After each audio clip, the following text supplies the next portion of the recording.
আজকালকার যেটা বললাম যে ঘরে ঘরে প্রত্যেক হচ্ছে কোমরে এবং হাঁটুর ব্যথা। এটা আমার মানুষের ধারণা থেকে যে ওয়ার্ম আপ না করলে ভালো কি পারফরমেন্স দেওয়া সম্ভব হতে পারে। স্যার, স্পোর্টস মেডিসিন কি জিনিস এবং এটি অন্যান্য চিকিৎসার থেকে কিভাবে আলাদা? যদি স্যার ইনজুরির পর কি এক্সারসাইজ করা বিপজ্জনক হতে পারে? পর্যাপ্ত জলপান কিভাবে একটা ইনজুরিকে প্রতিরোধ করতে সাহায্য করে? যে কোনো প্লেয়ারকে কি পেইন কিলার খাওয়া উচিত? নমস্কার, রিভার হেলথের একটা নতুন ভিডিওতে আপনাদের সবাইকে স্বাগতম। আপনারা যারা যেখান থেকে দেখছেন, আপনি যদি ফেসবুকে ভিডিওটা দেখে থাকেন তাহলে অবশ্যই পেজটিকে আজই ফলো করুন এবং ইউটিউবে দেখলে চ্যানেলটিকে আজই সাবস্ক্রাইব করুন। কারণ আজকে থাম্বনেলে আপনারা দেখেছেন স্পোর্টস মেডিসিন বিশেষজ্ঞ এবং যে কোনো ব্যথা নিয়ে বা যে কোনো পেইন নিয়ে যে বিশেষজ্ঞ, তার সাথে আজকে আমরা কথা বলতে এসেছি। আমাদের সাথে রয়েছেন এই মুহূর্তে ডক্টর অমল নন্দী, যিনি একজন স্পোর্টস মেডিসিন বিশেষজ্ঞ এবং ব্যথা বিশেষজ্ঞ। স্যারের মুখ থেকে শুনে নেব স্যারের সম্পর্কে। স্যার, একটু আপনার নিজের সম্পর্কে আমাদের একটু অডিয়েন্সকে বলুন। হাই ভিউয়ার্স, আমি ডক্টর অমল নন্দী। আমি দীর্ঘ সময় প্রশিক্ষণ লাভ করেছি কলকাতায়, ইন্ডিয়াতে এবং বিদেশেও। তার মধ্যে প্রমুখ হচ্ছে যে ইউকে, লন্ডনে আমি আমার অর্থোপেডিক কোয়ালিফিকেশন অর্জন করেছি। এবং এটা হচ্ছে স্পেশালি যারা অর্থোপেডিক এবং পেইন মেডিসিন নিয়ে এর উপরে স্পেশালাইজেশন। এর সঙ্গে আমি চীনও বহুকাল থেকেছি, তার সঙ্গে ফেলোশিপ করেছি in traditional medicines and spinal injury নিয়ে আমি ফেলোশিপ অ্যাটেন্ড করেছি ইন অস্ট্রেলিয়া। আমি যেটা বিষয় হচ্ছে যে ব্যথা নিরাময়ে আজকালকার প্রতিটি ঘরে ঘরে দেখবেন আপনারা যে ব্যথা একটা মানে মেন বিষয় হয়ে গেছে। মানে কোনো না কোনো জায়গায় ব্যথা তার হচ্ছেই। কোনো এমন কোনো রোগী নেই যে তার ব্যথা বলে জিনিস নেই। সেক্ষেত্রে আপনার মানে মাথা থেকে পা পর্যন্ত ধরুন যারা অর্থোপেডিক্যালি বা নিউরোলজিক্যালি বা সাধারণ ব্যথা নিয়ে যারা ভুগছেন, তাদের এটাকে চিকিৎসা আমরা করে থাকি। স্যার, এই সময় কি ধরনের রোগী আপনার কাছে বেশি পরিমাণে ভিজিট করছে? কিরকম রোগী আপনি দেখছেন এই সময়? আজকালকার যেটা বললাম যে ঘরে ঘরে প্রত্যেক হচ্ছে কোমরে এবং হাঁটুর ব্যথা এবং গোড়ালির ব্যথা। সবথেকে প্রধান হচ্ছে হাঁটুর ব্যথা। হাঁটুর ব্যথার হওয়ার কারণ আছে, যেটা আগেকার দিনে কি হতো যে বয়স্কদের হতো। আজকালকার দিনে ছোট ছোট ছেলে মেয়েদেরও বা যারা একদমই খেলাধুলো করতে করতে হাঁটুর ব্যথা হতে পারে। সেটা আমরা বলি ট্রমেটিক। আর কিছু ধরুন আর্থ্রাইটিক ডিজেনারেশন, সেটা থেকে হতে পারে। এবং বর্ষাকালীন যদি আপনার দীর্ঘ সময় ধরে বসে আছেন, যদি মাসেল ফ্যাটিক হয়ে যায়, মাসেলস যদি অ্যাট্রফি হয়ে যায় এবং যে কোনো কারণে আপনার হাঁটুর ব্যথা হয়ে থাকতে পারে, সেটা জেনেটিক হতে পারে বা অ্যাকোয়ার্ড হতে পারে। তো সাধারণত এটা খেলাধুলো থেকেও আসতে পারে এবং দীর্ঘ আপনি যদি মানে অতীতে যদি কোনো আপনার খেলাধুলো করার সময় পড়ে যাওয়া থেকে যদি ইনজুরি থাকে, তার জন্য এটা হতে পারে। এবং মেনলি দেখা যাচ্ছে যে আর্থ্রাইটিক বা অন্যান্য কোনো বাতের বিষয়ে সেটা আমরা আলোচনা করতে পারি। স্যার, স্পোর্টস মেডিসিন কি জিনিস এবং এটি অন্যান্য চিকিৎসার থেকে কিভাবে আলাদা? যদি আমাদের ভিউয়ার্সদের একটু বলতেন। Sports medicine actually it is a acquired knowledge from orthopedic, neurology or physical medicine. এটা একটা একত্রভাবে করানো হয়েছে এবং মেনলি এটা এমফাসাইজ করছে যারা রীতিমতো র্যাকেট গেমস বা অন ফিল্ড বা আউটডোর গেমসের সাথে যুক্ত আছে। তাদের মেনলি খেলতে খেলতে কি হয়, তো কোনো না কোনো মানে ইনজুরি হতে থাকে। এই ইনজুরিটা কিভাবে আমরা ম্যানেজ করবো, তার ট্রিটমেন্ট প্রোটোকল কি, তার এটা মানে আলোচনা আমরা করতে পারি এখানে। অনেক সময় এটা আমার মানুষের ধারণা থেকে যে ওয়ার্ম আপ না করলে ভালো কি পারফরমেন্স দেওয়া সম্ভব হতে পারে? ওয়ার্ম আপ এবং ওয়ার্ম ডাউন বা কুল ডাউন, এটা কিন্তু একটা খুব বিশেষ একটা ভূমিকা ক্যারি করে ইন স্পোর্টস ফিল্ডের উপরে।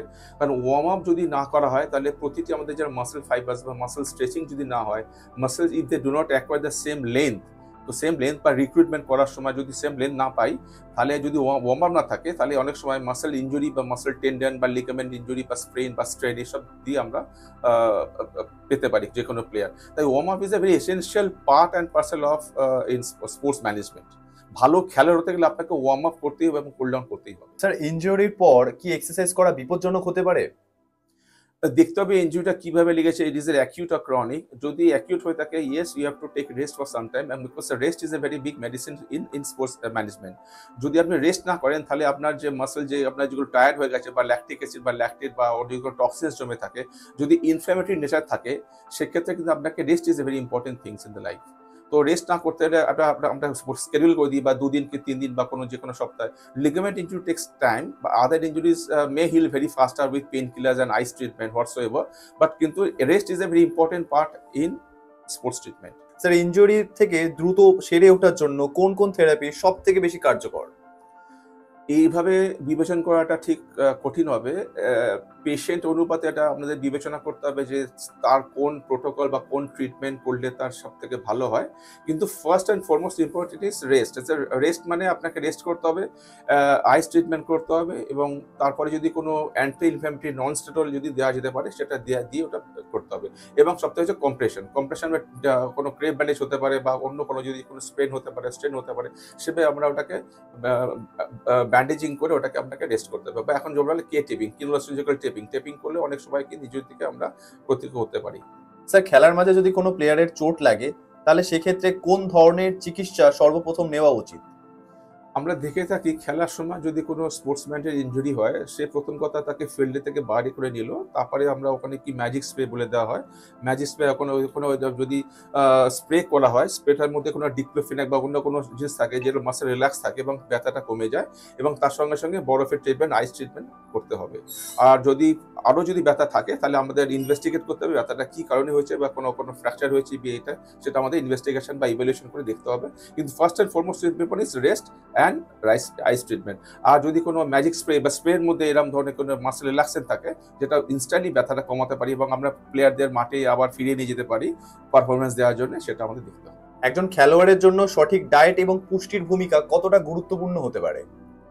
খেলোয়াড়দের মধ্যে dietary concept is a very first and prime concept. দেখা যায় আমি যদি কোনো এক্সাম্পল দিই, ধরুন সে ওয়েট লিফটিং করছে, তার একটা ওয়েট ক্যাটাগরি থাকতে হবে। বক্সিং করলে সেখানে থাকতে ওয়েট ক্যাটাগরি, এবং calorie income and calorie expenditure very important থাকতে পারে। কার্বোহাইড্রেট কতটা খাওয়া দরকার, কতটা প্রোটিন খাওয়া দরকার, তার কতটা কনসেন্ট্রেশন করা দরকার, কতটা এছাড়াও আপনার মাইক্রো বা মিনারেলস, এসেনশিয়াল বা মাইক্রো এলিমেন্টস খাওয়া থাকতে হবে।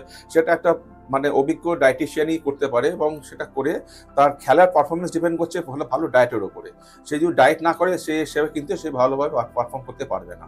একজন খেলোয়াড়ের পারফরমেন্স বাড়ানোর জন্য কি ধরনের ফিটনেস রুটিন মেনটেন করা দরকার?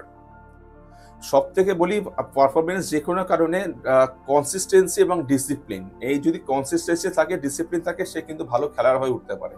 তার থেকে তাকে প্রতিদিন তার একটা প্রোটোকল নিতে হবে। ট্রেনিং শিডিউল না নিলে সে কোনোদিনই করতে পারবে না। যদি একটা কম্পিটিটিভ মাইন্ড থাকে, সে কিন্তু ডিসিপ্লিন এবং কনসিস্টেন্সি থেকেই ওটাকে তার জন্য একান্ত দরকার। এর জন্য অনেক কিছু আপনাকে ট্রেনিং করতে হবে, একটা নিয়মিত টাইম করতে হবে, তার ডায়েট করতে হবে, স্পেসিফিক ট্রেনার থাকতে হবে। এইগুলো করলেই ধীরে ধীরে সে কিন্তু একটা ভালো লেভেলে যেতে পারে অ্যাজ এ স্পোর্টসম্যান। আমাদের নতুন প্রজন্মের প্লেয়ারদের জন্য আপনি কি রকম পরামর্শ দেবেন? প্রথম কথা হচ্ছে তার কতটা সে কতটা প্যাশনটা আমি সব থেকে বড় কথা। As a being a player is যে কোনো লেভেলে। তারপরে যেটা বললাম ডিসিপ্লিন এবং কনসিস্টেন্সি, যে 2 দিন খেললাম, 3 দিন খেললাম না, 4 দিনের মতো প্র্যাকটিসে গেলাম না, তো বাবা মা চাপ থেকে সবাই বাবাকে ছেলে মেয়েদের আজকাল অন্যান্য প্রফেশনে ঢোকাবে। এইটা কিন্তু এখনকার দিনে কি হয়, এটা রিসেন্ট ডেভেলপমেন্ট হয়েছে যে বাবা মা ছেলেদের বা নতুন প্রজন্ম ছেলে মেয়েদের স্পোর্টস অ্যাক্টিভিটিতে নিয়ে আসছে এবং তার থেকে তারা প্রফেশনাল কেরিয়ার চুজ করতে পারে।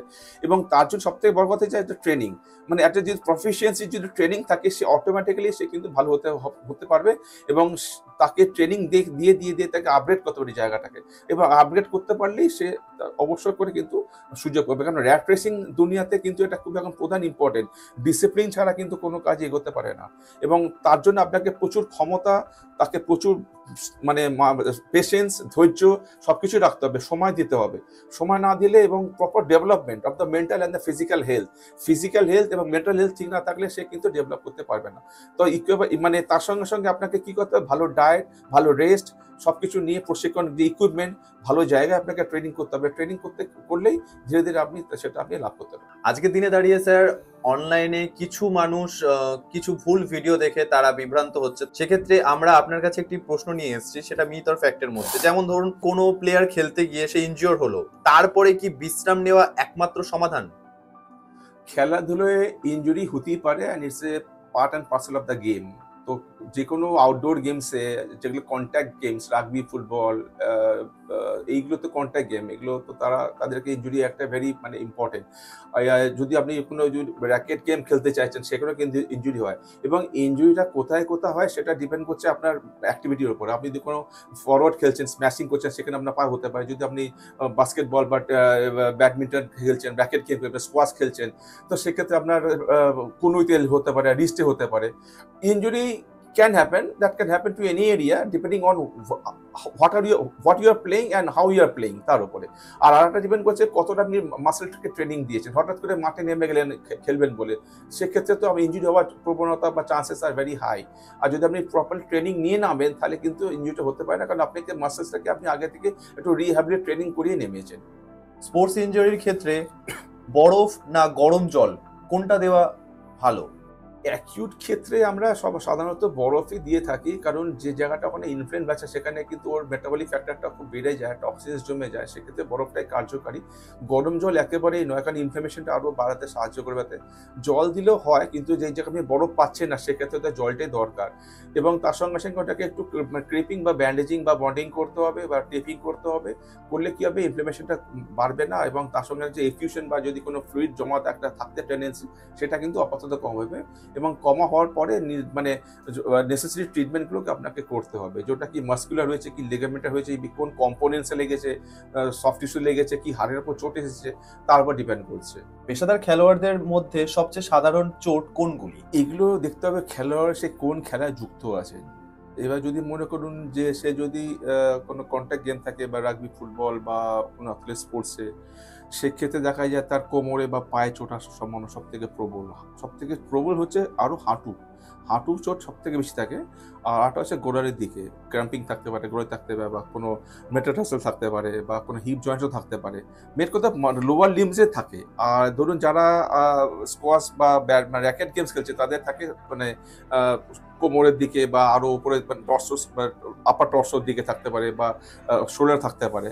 তো শোল্ডারের ক্ষমতাটা একটু বেশি, কেন যারা কন্টিনিউয়াস ম্যাশিং করছে বা কন্টিনিউয়াস হাতের এফেক্ট করছে, তার মধ্যে সব থেকে রিস্ট এবং টেনিস এলবো বা কনুইতে যদি কোনো চোট থাকে সেটা আসতে পারে।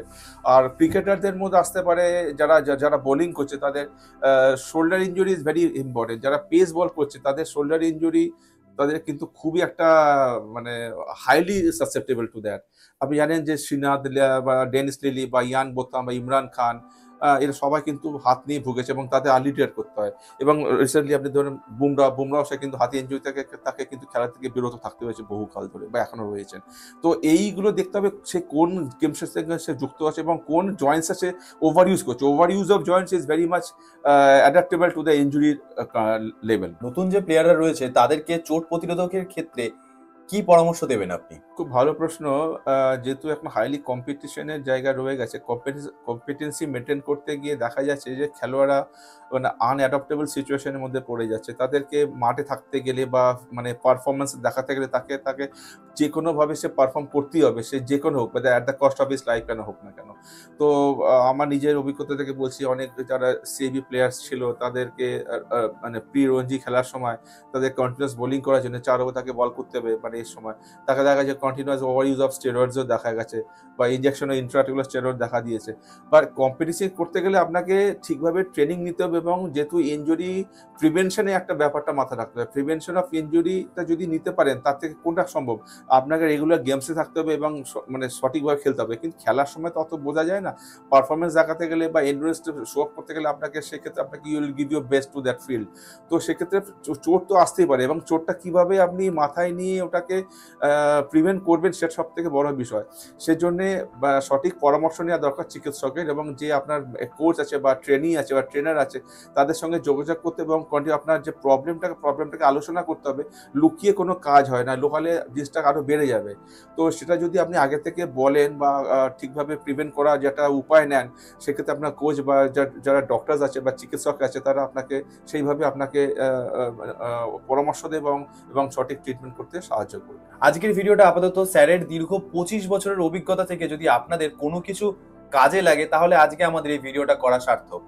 তবে যদি আপনার কোনো প্রশ্ন থাকে তাহলে অবশ্যই আপনি যেই প্ল্যাটফর্মে আমাদের এই ভিডিওটা দেখছেন সেখানে অবশ্যই কমেন্ট করুন আপনার যে প্রশ্ন আছে। আগামী দিন স্যারের সাথে আমরা আরো নতুন ভিডিও নিয়ে আবারও ফিরে আসবো এই চ্যানেলে। ততক্ষণ স্যারের এই মূল্যবান সময়টা আপনার এবং আমার জন্য অনেক গুরুত্বপূর্ণ ছিল। এই মূল্যবান সময়ের জন্য স্যারকে অশেষ ধন্যবাদ। ধন্যবাদ স্যার। Thank you.